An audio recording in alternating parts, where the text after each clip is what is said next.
نحمده ونصلي على رسوله الكريم اما بعد فاعوذ بالله من الشیطان الرجیم بسم اللہ الرحمن الرحیم۔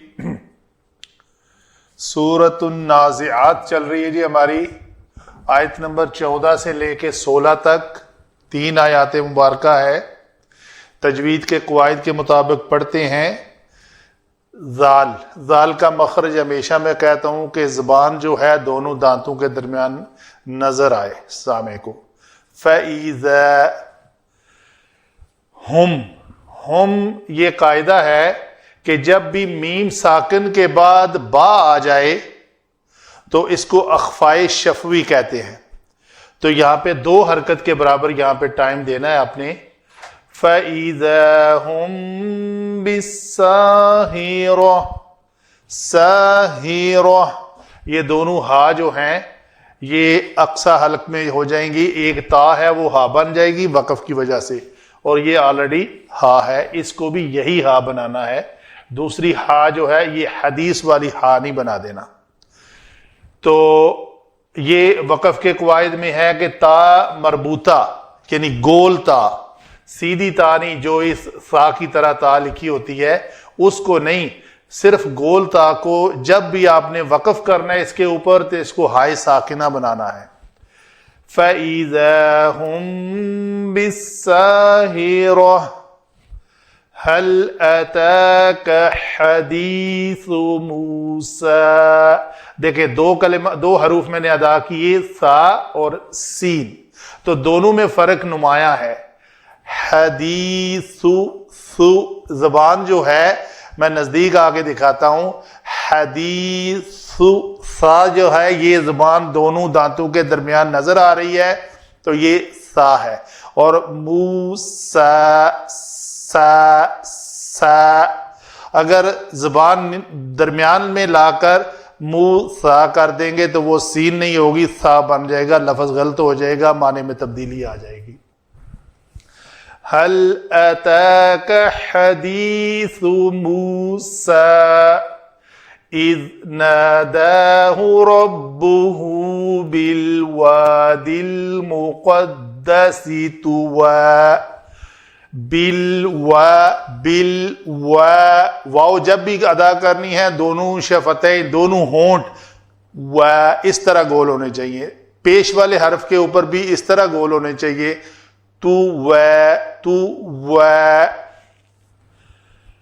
یہ ہوئی ہماری تجوید کے مطابق، تجوید کے قواعد کے مطابق ہم نے تینوں آیات کو پڑھ لیا۔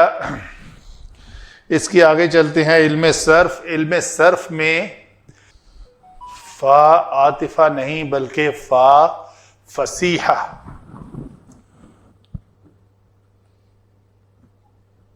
اور یہ اذا کو کہتے ہیں جی اذا فجائیہ۔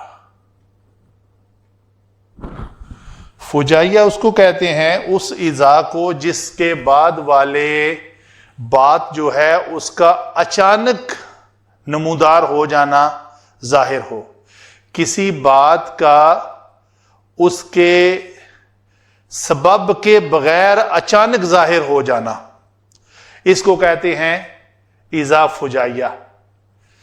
تو اردو میں بھی یہ لفظ مفاجات استعمال ہوتا ہے، وہاں پہ بھی یہ اچانک کے معنی میں مرگ مفاجات یعنی اچانک موت کے معنی میں استعمال ہوتا ہے۔ تو اس اذا فجائیہ کا نام بھی اسی لیے ہے کہ اس کے بعد میں ہونے والا عمل جو ہے وہ اچانک ہو جاتا ہے، اس کے کوئی سائنز اینڈ سمپٹم نظر نہیں آتے مقدم پہلے اس سے۔ ہم کیا ہے جی؟ ہم ضمیر مرفوع منفصل، یہ ہوا ہما ہم ہے نہ کہ ہو ہما ہم۔ بالساہرہ با حرف جر، ساہرہ سین ہا اور را سے فاعلتن کے وزن پر ساہرہ۔ حل حرف استفہام، عطا کا یہ عطا جو ہے کاف تو ہوئی ضمیر، کون سی؟ منصوب. جی کیوں منصوب؟ اس ضمیر کا نام ضمیر مرفوع منفصل ہے. جب ہم نے ضمائر پڑھی تھی، ضمائر کی 5 اقسام تھی، ضمیر متصل منفصل. آگے منفصل کی 2 اقسام تھی، ایک منفصل مرفوع تھی، ایک منفصل منصوب تھی. مجرور منفصل نہیں ہوتی. اور متصل میں 3 تھی، مرفوع متصل، منصوب متصل اور مجرور متصل. تو یہ یہاں پہ مرفوع منفصل ہے، ہوا ہما ہم والی گردان. اور یہ یہاں پہ ضمیر منصوب متصل ہے. کیوں ہے جی اس کو ہم نے متصل کیوں کہا؟ کسی قاعدے کے تحت یا ویسے ہی؟ نہیں، قاعدہ ہے کہ جب بھی یہ ہما ہم، ہا ہما ہننا، کا کما کم، کی کما کننا یا نا، 14 کے 14 سیغوں میں سے کوئی ایک سیغہ بھی اگر فعل کے بعد آ جائے تو وہ منصوب متصل ہوگا. ابھی بات کرتے ہیں فعل کی. یہ کیا ہے؟ آتا یا، یہ فعل ہے. فعل ماضی واحد مذکر غائب. بڑا آسان ہے کہ یہ آتا یا سے تا یا متحرک ہے، حرف علت ہے، اس کے پہلے ایک زبر آ گئی تو ہم نے اس کو کیا کر دیا؟ الف میں بدل دیا. تو یہ لفظ بن گیا عطا. عطا کس شکل میں ہم نے لکھا؟ اس تا مفتوح کی وجہ سے یا کو الف میں بدلا. ابھی قاعدہ یہ ہے کہ جب الف جو ہے یا سے بدلا ہوا ہو تو اس کو الف مکسورہ کی شکل میں لکھتے ہیں. اگر وہ واو سے بدلا ہو، میں لکھ دیتا ہوں یہاں پہ، اگر وہ یہ دعوا سے دعا بنے تو یہ الف ہی لکھا جائے گا. اس کو اس شکل میں نہیں لے کر آئیں گے. یہ قاعدہ ہے. تو یہ لفظ بنا آتا. اس عطا تا تو تا ہوئی، اس کے بعد یہ جو ایک کنگرا ہے یہ اس الف مکسورہ کی شکل میں کتابت میں لکھا ہوا ہے. حدیث فاعل کے وزن پر ہا دال اور سا مادہ سے فاعل کے وزن پر اسم. موسیٰ اسم. ایزا از جب، اس میں ظرف، اس میں ظرف شرطیہ جب. ناداہو یہ کیا ہے جی لفظ؟ نون دال اور یا. یہ لفظ یہاں پہ فاعل کے وزن پر آیا ہے. فاعل یفاعل. نادایا. نادایا کے بعد یہ لفظ یہاں پہ کیا بنے گا؟ دال اور مفتوح کے بعد یا متحرک ہے، اس کو الف سے بدل دو.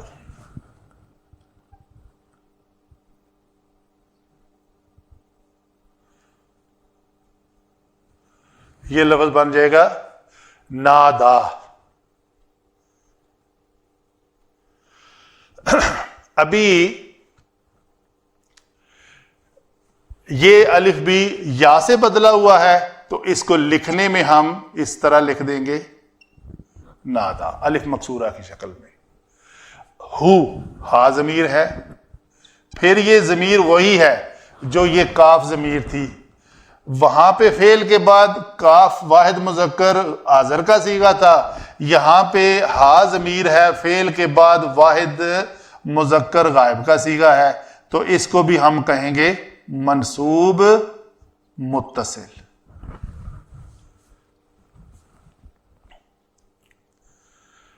بعض چیزیں میں بڑی تفصیل سے اس لیے بھی بیان کرتا ہوں، ان کی روٹ ورڈ سے، ان کے بیسک سے لے کر کچھ اسٹوڈنٹس جو سوال کرتے ہیں، جو ان کو میں فون پہ جواب دے دیتا ہوں، تو ان کے جواب کی مزید تفصیل جو ہے وائٹ بورڈ کے اوپر ان کو سمجھانے کے لیے وہ ذرا بتا دی جاتی ہے تاکہ ان کو کلیئرلی بات کی سمجھ آ جائے. جو صرف آڈیو سے شاید کنفیوژن نہ کلیئر ہو جائے تو یہاں پہ وہ کلیئر ہو جاتی ہے.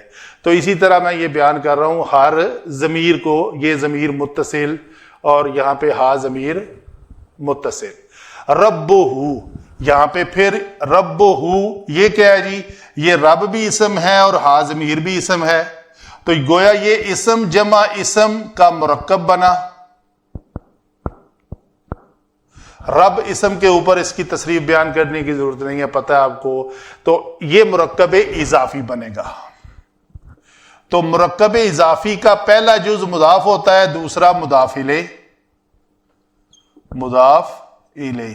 تو آپ کو پتا ہے مضاف الیہ ہمیشہ مجرور ہوتا ہے، تو یہ کیا ہوگی؟ ہا ضمیر مجرور متصل۔ یہاں پہ یہ بھی وہی ہا ہے جو یہاں پہ ہے، یہ الٹی پیش اس کو تجوید نے دی ہے۔ تجوید کا قاعدہ ہے کہ ہا ضمیر کا ماقبل پیش اور بعد والا زیر، یعنی متحرک ہو چاہے زبر زیر پیش کچھ بھی آئے، پہلے والا بعد والا دونوں جب متحرک ہوں تو اس کے اوپر الٹی پیش لکھی جاتی ہے۔ جس طرح ہا ضمیر سے پہلے اگر زیر یا آ جائے تو اس ہا کو ہی لکھا جاتا ہے، وہی اسی طرح کا یہ قاعدہ ہے۔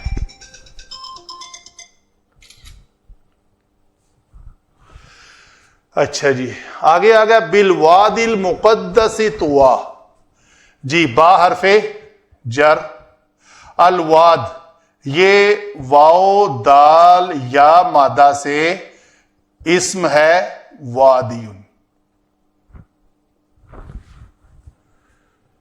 ٹھیک ہے جی۔ تو بالواد المقدس، تو یہاں پہ الواد کیوں آیا ہے یہ دیکھ لیتے ہیں کہ یہ لفظ کو اگر با حرف جر کی وجہ سے لکھنا ہے ہم نے وادی، ہی نہ آئے گا نا تنوین کی وجہ سے، تو اس یا کو ہم اس شکل میں لکھیں گے وادی ین۔ تو قاعدہ ہے کہ جب یا حرف علت مکسور اور اس کا ماقبل بھی مکسور آئیں تو اس یا کی حرکت کو حذف کیا جاتا ہے، تو اس یا کی جب حرکت حذف ہوگی تو یہ لفظ اس شکل میں آ جائے گا، یہ بھی ساکن ہے اور یہ یا بھی ساکن، دونوں ساکنوں میں سے یا کو گرائیں گے تو یہ وا دن بن جائے گا۔ تو اس کو لکھنے میں ہم وا دن لکھیں گے، اگر اس سے پہلے الف لام لے کے آنا ہے تو یہ کریں گے الوادی، بس تنوین ہٹا دیں گے۔ قاعدہ ہے یا تنوین آتی ہے اسم پہ یا الف لام آتا ہے۔ المقدس کیا ہے؟ قاف دال سین مادہ سے باب تفعیل قدس یقدسو، تو یہ یقدسو سے یا کو میم مضموم سے بدلا اسم الفاعل بنانے کے لیے یا اسم المفعول بنانے کے لیے، تو مقدسو ہوگا تو فاعل ہے، یعنی یہ اس زیر لام کلمہ کے نیچے زیر، اگر لام کلمہ کے اوپر عین کلمہ کے نیچے زیر، اگر عین کلمہ کے اوپر زبر آ جائے تو وہ مفعول، تو یہ مفعول ہے المقدسی پاک۔ طوا کے بارے میں لکھنے علماء کہ یہ آتی ہے، یہ لفظ جو ہے نا یہاں پہ لکھ لیتے ہیں اس کے بارے، یہ اسم علم ہے، قرآن پاک میں ایک وادی کے نام کے طور پر استعمال ہوا ہے، ٹھیک ہے جی۔ تو آگے چل کے دیکھیں گے یہ بدل بھی ہے، تو بدل اس کا ہے وادی کا، وادی مجرور ہے تو اس کو بھی مجرور ہونا چاہیے تھا، تو یہ مجرور کس شکل میں ہے؟ اگر یہ ہم اس لفظ کو ہم بنائیں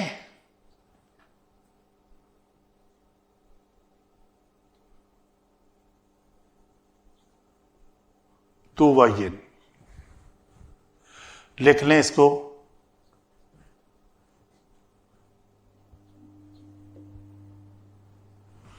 واو مفتوح کے بعد یا ہے، اس کو الف میں بدلیں گے، دو ساکن اکٹھے ہو گئے تو اس کو گرا دیں گے تو دوبارہ لفظ جو ہے وہ اس شکل میں آئے گا. تو اس کو لکھنے میں ہم تو واقعی شکل میں لکھیں گے دو زبر والی تنوین کے ساتھ. تو یہ ہے جی علم صرف کے مطابق کلمات کے اوپر بحث. آگے چلتے ہیں علم نحو کی جانب.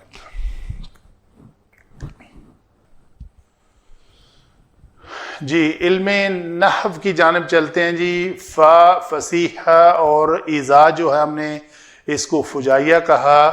اس کے بعد والا جو جملہ ہے ہم ہم نے کہا یہ مرفوع متصل ضمیر ہے.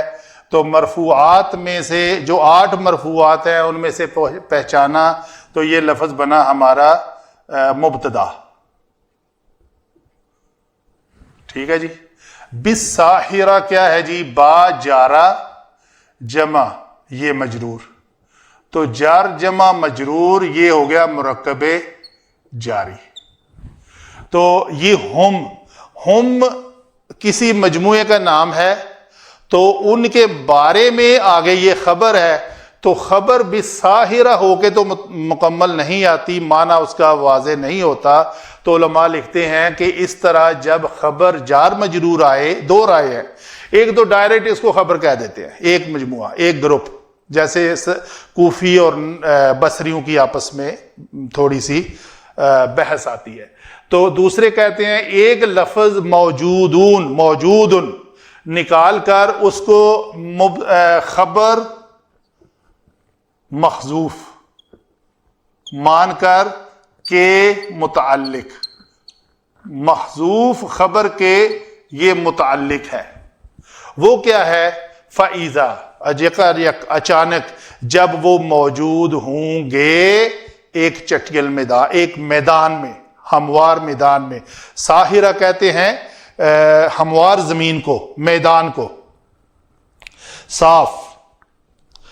تو یہ ہوئی بات. یہ ایک جملہ بنا جو مبتدا اور خبر کے ساتھ جملہ اسمیہ. حل آگے استفہامیہ ہے. آتا کا، آتا فعل ہوا، اس فعل میں ایک ضمیر ہوا مستتر ہے، چھپی ہوئی ہے. وہ بات کرنے کی ضرورت اس لیے نہیں ہے کہ اس کے بعد ایک مرفوع کلمہ نظر آیا. اس مرفوع کو ان 8 مرفوعات میں سے ہم نے کہا یہ فاعل ہے. اس کو ہم نے کہا تھا یہ منصوب ہے. تو منصوبات 13 منصوبات میں یہ منصوب جو ہے یہ مفعول بن رہا ہے، بلکہ مفعول بہ. تو موسیٰ کیا ہے جی؟ حدیث و موسیٰ، اسم جمع اسم. تو یہ دونوں مل کر مرکب اضافی ہو کر فاعل بن رہے ہیں مرفوع. تو یہ فاعل ہے عطا کا. کیا آئی ہے تمہارے پاس موسیٰ کی خبر؟ ٹھیک ہے جی. خبر کیا ہے؟ از جب، یہ ظرف ہے، جب شرطیہ. نادا ہو، نادا یہ بھی فعل ہے. اس کے بعد پھر ایک ضمیر ہے، یہ ضمیر ہو ہے، رب مضاف ہے، جمع اس میں ضمیر ہو جو ہے وہ مضاف الیہ ہے، الیہ. تو یہ مرکب ہوا، مرکب اضافی. مرکب اضافی کیا حالت ہے اس کی؟ مرفوع ہے. رب کے اوپر پیش کی وجہ سے دائرہ لگاتے ہیں. مرفوع ہو کر یہ فاعل بنا. اس ضمیر کو ہم نے کہا تھا یہ منصوب ہے. منصوب ہو کر ان 13 منصوبات میں سے یہ کیا بنی؟ مفعول بہ. تو یہ فعل فاعل مفعول بہ. تو ایک جملہ بن گیا. آگے بھی دیکھ لیتے ہیں. بالواد المقدس. تو یہ الواد موصوف اور یہ صفت. وادی کون سی ہے؟ اس کی صفت کیا ہے؟ پاک ہے. موصوف صفت مل کر کیا بنے؟ مجرور کے. کس کے؟ با حرف جارہ کے. تو جارہ اور مجرور مل کر کیا بنے؟ مرکب جاری. اس مرکب جاری کا یہ ہے مبدل منہ، اس مبدل منہ کا توا کیا ہے؟ بدل ہے. تو یہ بدل اپنے مبدل منہ سے مل کر اس فعل کے متعلق بنے گا. تو گویا پورا جملہ مکمل ہوا ہمارا کہ جب خبر آئی آپ کے پاس موسیٰ کی، کون سے موسیٰ کی کیا خبر؟ کہ اس وقت جب اس کو پکارا اس کے رب نے، ناداہو، یہ ہا ضمیر موسیٰ کی طرف، ربہو ہا ضمیر موسیٰ کی طرف. کس جگہ پہ پکارا؟ بالواد المقدس، جس کا نام اللہ تعالیٰ نے طوا رکھا ہوا ہے. تو وادی طوا میں جو مقدس وادی ہے اس کے اندر اللہ تعالیٰ نے جب موسیٰ علیہ السلام کو آواز دی، پکارا، بلایا. تو یہ ہے اس پورے 3 آیات کا خلاصہ اور الفاظ کا آپس میں ربط. وما علینا الا البلاغ.